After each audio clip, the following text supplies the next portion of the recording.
Sarap nito, Ate Do, ha? Mahal, lakad na ako, ha? Baka malit pa kami ng bossing ko papuntang Quezon, Hindi, eh. kain ka pa. Hindi na, busog na ako. Malilit pa kami, eh. Okay na ako. Ito na lang.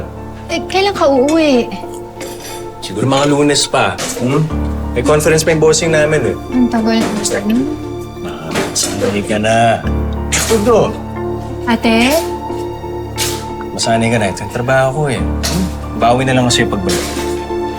Sige. Ate Do, thank you, ha? Ingat ka ha. Love you. Love you. Bye-bye. Bye-bye. Ingat. Uy! Ingat!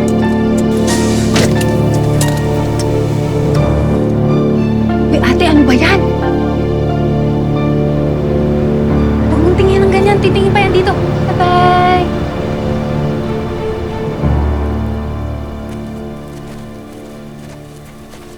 Ate naman. Ano namang mukha yan? Sobrang sungit mo. Nanlilisik yung mata mo ah. Meron ka kasing dapat malaman tungkol dyan sa asawa mo. Ate, ano na naman yan? Tungkol kay Frank nga. Ano nga tungkol kay Frank? May babae si Frank.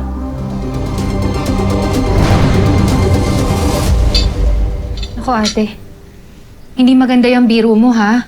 Kakauwi ko lang dito, si ate naman. Hindi ako nagbibiro, ha? Gusto mo samahan pa kita dun sa bahay ng babae niya? Nasa kabilang subdivision lang. Ate, ang biro nakakatawa. Huwag kang magpa-prank ng ganyan sa akin. Anong prank ang sinasabi mo? Ha?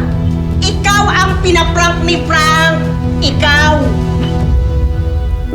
Ha? Hindi ako naniniwala. Hindi ka naniniwala? Eh, nag-uusap nga sila kagabi.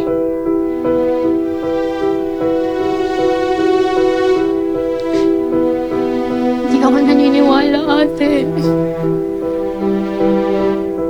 Huwag kang maniwala. O sige, huwag kang maniwala. Pero sasabihin ko sa'yo na yung asawa mo may anak sa ibang babae.